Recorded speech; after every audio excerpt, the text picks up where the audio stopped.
में मुकेश अंबानी ने कहा है कि जो जियो की लिस्टिंग है उनकी टेलीकॉम आर्म को वो जनवरी से लेके जून तक जो है आप देख सकते हैं वो आईपीओ की लिस्टिंग हो सकती है, यानी कि वैल्यू अनलॉकिंग फर्स्ट हाफ में देखने मिल सकता है। इसके और भी कुछ डिटेल्स जो है जियो के देखने मिल रहे हैं। चलिए एजीएम की तरफ चलते हैं वापस। Your platforms for MSMEs and enterprises alike. From franchisee management to AI-powered solutions across verticals, we're enabling every business to compete globally. This is not just digitization, it's the democratization of enterprise-grade technology. Jio's transformation into a deep tech company is now unmistakable. We've done it on a technology stack that is designed, developed, and deployed entirely in India by Jio's own engineers. From developing our own 5G core to rolling out the fastest 5G services in the world, and now deploying our global first Home Connect technology, we have cemented our place as a deep tech company. Our proprietary Home Connect technology, UBR, an industry-first innovation, has revolutionized home broadband, offering gigabit speeds while avoiding cable cut disruptions and supporting high-end applications. Jio AirFiber is now the largest fixed wireless provider in the world, adding over 1 million homes per month. And now with the integration of AI, we're building a stack that will power intelligent services across India. From Gen AI-enabled customer journeys to AI-powered diagnostics and automation, Jio is laying the foundation for India to become the world's first AI-native digital economy. Building on this foundation, Jio True 5G has redefined speed, reliability, and the reach of digital connectivity. Today, more than 220 million users are benefiting from Jio's True 5G network. Friends, at the heart of all our offerings is our customer. At Jio, customer service is not a department, it is a promise. We are redesigning every touchpoint to delight the user, not just serve them. Whether it's discovering, buying, using, or resolving issues, our systems are now event-driven and API-enabled with Gen AI at the forefront. This transformation is structural, aligning our architecture and feedback loops to deliver precision and delight at scale. This relentless focus on innovation has also driven our strongest financial performance yet, with record revenue, profitability, and customer engagement. As we look ahead, Jio's journey will be beyond India. Our innovative technologies are now ready to be deployed globally and solve global challenges.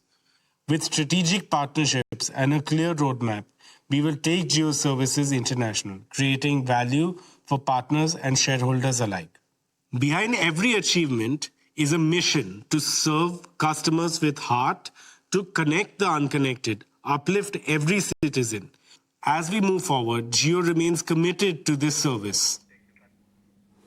जी बिल्कुल, यहाँ पे जो है important update भी आ रही है और ये देखिए जियो के आईपीओ लाने पर काम चल रहा है, माने काम शुरू हो चुका है और ऑफ कोर्स इसका जो अंजाम है 2026 के पहले हाफ में आपको देखने मिल सकता है। अभी आंकड़ा जो है जनवरी से जून तक हो सकता है और भारत के बाहर भी जियो के ऑपरेशन शुरू होने वाले हैं। तो ये एक बहुत बड़ा स्टेटमेंट जो है मैनेजमेंट का देखने मिल रहा है।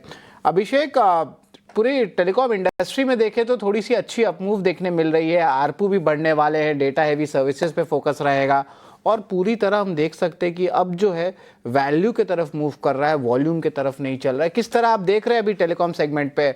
और डायरेक्टर साहब टेलीकॉम स्टॉक्स को भी फायर करते रहे। शरद, पहले तो देखिए काफ़ी ये वेलकम स्टेप है जो मुकेश अंबानी ने अपडेट दे दिया है कि जियो की लिस्टिंग अगले साल के पहले 6 महीने में कर दिया जाएगा, यानी कि जनवरी से लेकर जून के बीच में। अब ये काफ़ी टाइम से डिमांड हो रही थी और हम चर्चा कर भी रहे हैं कि रिलायंस अब क्या ना कि धीरे धीरे हो जानी चाहिए होल्डिंग कंपनी। आपने जियो फाइनेंशियल को अलग कर दिया, आप टेलीकॉम को अलग करेंगे, फिर हम ऐसा मुझे लग नहीं रहा कि बहुत समय लगेगा जब रिटेल कारोबार को भी अलग कर दिया जाएगा। तो रिलायंस की अहमियत क्या रह जाएगी? एक होल्डिंग कंपनी तौर पर रह जाएगी। जिसमें कि एनर्जी वाला बिजनेस बच जाएगा, कुछ और छोटे मोटे कारोबार रिलायंस में रहेंगे। लेकिन ये टेलीकॉम में मुझे लगता है कि आगे चल के ना एक्सपर्ट ज़्यादा इस पर बेहतर रणनीति दे पाएंगे। आरपू बढ़ाने को लेकर काम शुरू कर चुके हैं। 200 रुपए के आसपास, 200 रुपए के नीचे के एवरेज रेवेन्यू पर यूजर थे, और ये बार बार टेलीकॉम इंडस्ट्री ने और एक सुर में कहा है कि नहीं, 300 रुपए के आसपास तक के ही आरपू सस्टेनेबल हैं और टेलीकॉम इंडस्ट्री के लिए अच्छे हैं। तो हाल फिलहाल हमने देखा कि पहले जियो ने अपने जो एंट्री लेवल वाले 1 GB वाले प्लान को डिसकंटिन्यू किया, उसके बाद भारतीय एयरटेल ने भी सेम चीज किया। दोनों शेयरों में हमने हाल फिलहाल तेजी ठीक ठाक देखी थी इस खबर के चलते।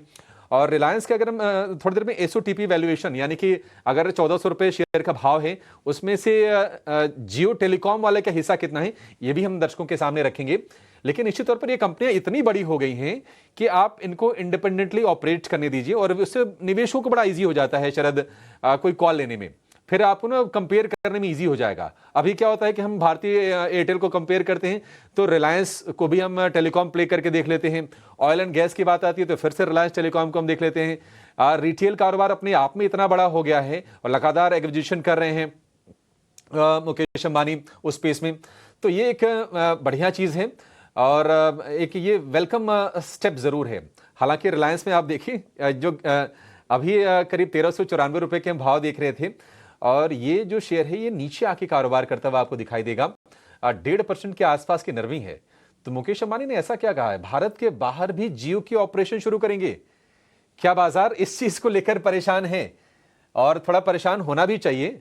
हमने देखा है कि हमारी कंपनियां जब बाहर गई तो थोड़ी सी ना दिक्कतों का सामना करना पड़ा था। मुझे याद है कि रिलायंस कम्युनिकेशन, जो कि धीरू भाई अंबानी ग्रुप, जो अनिल अंबानी ग्रुप वाली कंपनी थी, उन्होंने भी विदेश में टाई अप्स किए थे अपने कारोबार को एक्सपेंड करने के लिए, लेकिन वो चीज़ें फ्रूटफुल नहीं रही थी।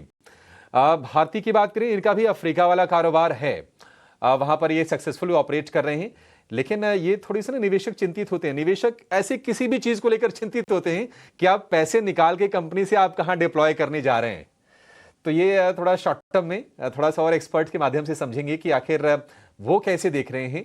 ये तो कंपनी को एक्सपेंड करने की बातचीत कर रहे हैं मुकेश भाई, लेकिन पैसा निकलना, कहीं निवेश होना, प्राइमरीली इसको थोड़ा सा ना बाजार नेगेटिव मानता, लगता है कि थोड़ी सी अनिश्चितता आएगी।